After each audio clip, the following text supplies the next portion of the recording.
भैया ये जो 80 करोड़ लोगों को अनाज दे रही है भारतीय जनता पार्टी, कहते हैं ना कि हम लोगों को भूखा नहीं मरने दे रहे हैं, अनाज बांट रहे हैं। सबसे पहला सवाल तो इसमें ये है कि जो लोग कोटे का राशन खा रहे हैं, एक बार वो ये इसकी तहकीकात कर ले, लेबोरेटरी में इसको टेस्ट करा ले कि वाकई वो खाने लायक है कि नहीं है, या वो पोल्ट्रीफाइड आपको दिया जा रहा है, उसके अंदर किस किस तरह का केमिकल छिड़काव करके आपको दिया जा रहा है, उसकी एक बार आप लेबोरेटरी में टेस्ट कराओ। दूसरा, इसके पीछे का जो असली खेल है आज मैं आपको वो बताऊंगा अपने चैनल के माध्यम से। हो क्या रहा है कि जो ये एफसीआई है और ये आपका जो सीडब्ल्यूसी है, ये इसकी स्थापना हुई थी 1965 में, लाल बहादुर शास्त्री जी इस समय प्राइम मिनिस्टर थे।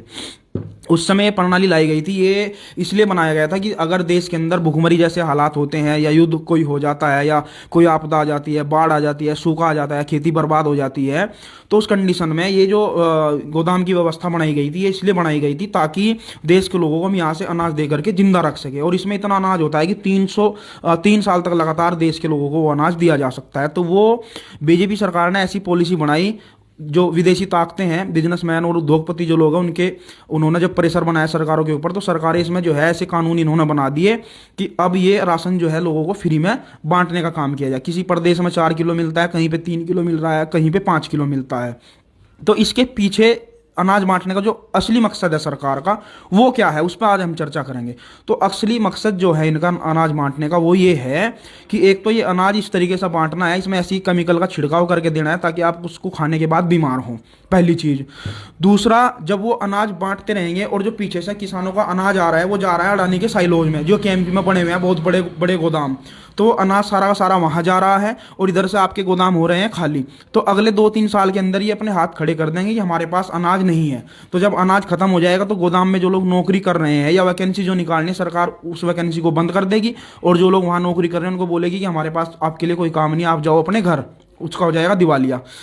असली टारगेट ये है। दूसरा टारगेट क्या है कि वो जो अनाज है वो इनको खाली करने हैं, ये इनका असली मकसद है। और जो अनाज किसानों खेत से जा रहा है, वो लेके जा रहे हैं ये अडानी के साइलोज में। तो गोदाम में अनाज आपके आने वाले समय में 2-3 साल में नहीं बचेगा। दूसरा, जो किसान है उसके पास अपना बीज नहीं है कि अगले साल उसको कौन सी फसल उगानी है, उसके लिए उसके पास बीज नहीं है। तो वो बीज कहां से लाता है? बाजार से। तो बाजार में भी कौन पहुंचा रहा है? कंपनी। कंपनी मना कर दे कि मैं बीज नहीं दूंगा, मैं आपको बीज नहीं दूंगा, तो बंद कर सकता है, क्योंकि वो उसका मालिक है बीज का।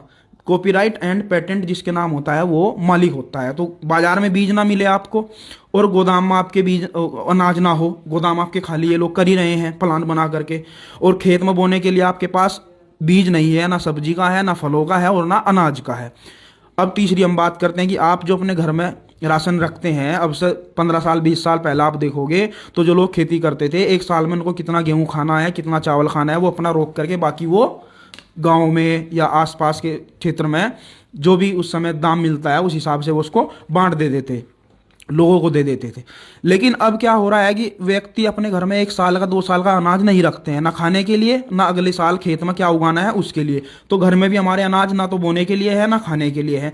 बाजार में जो लोग देते हैं वो बाजार की सप्लाई कल बंद कर सकते हैं, और गोदाम हमारे खाली हो रहे हैं। तो आने वाले समय में भारत के अंदर इतनी बड़ी भुखमरी देखने को मिल सकती है, जो हाल श्रीलंका और पाकिस्तान का हुआ, जहां पे लोग 1-1 लीटर दूध के लिए तड़पे हैं। 2-2 हजार रुपए में 1-1 लीटर दूध बिका है। और जो ब्रेड का पैकेट आप सुबह चाय के साथ में खाते हैं, वो ब्रेड का पैकेट भी 1000-1000 रुपए का बिका है। आप श्रीलंका के हालात देख लीजिए। तो इसका मतलब ये नहीं कि पड़ोसी देश के साथ हुआ है हमारे साथ नहीं हो सकता है।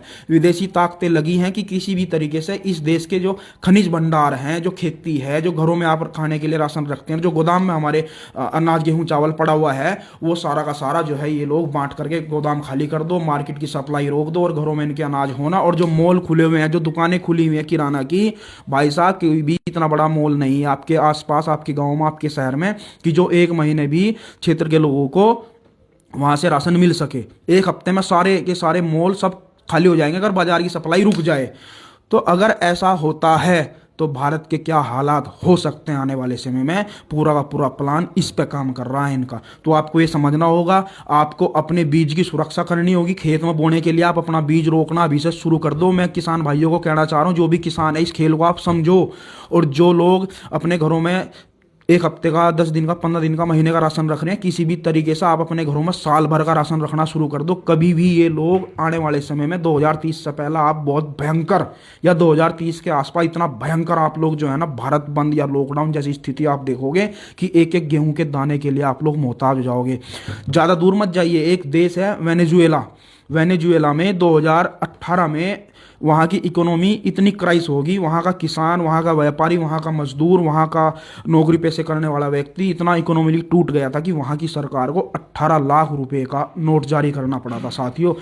अब आप बताओ, अगर 18 लाख रुपए आपके पास और आपको कहा जाए कि इसमें आपको गेहूं खरीदना है, कितना गेहूं आप खरीद सकते हैं? ये मैं सवाल आपके ऊपर छोड़ रहा हूँ।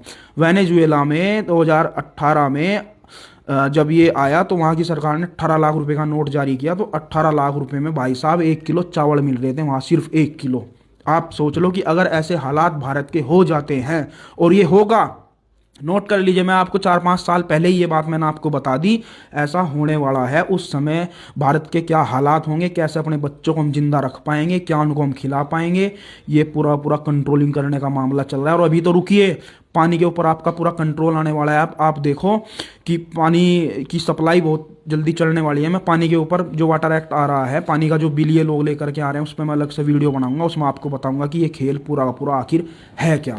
तो इसको आपको समझना है, बीज और राशन के ऊपर बहुत कड़े कानून ये लोग लेकर के आ रहे हैं। और उसमें एक कानून ये भी बनाया है कि अगर किसान बाजार से बीज ना लाए और वो अपने खेत में कहीं से भी बीज, या उसके पास है देसी बीज या कहीं से लाया है, तो वो बीज उसने कहाँ से बोया है उससे सरकार सवाल करेगी। अगर सवाल का वो जवाब नहीं दे पाया तो भाई साहब 6 महीने की उसको जेल हो जाएगी, उस किसान को।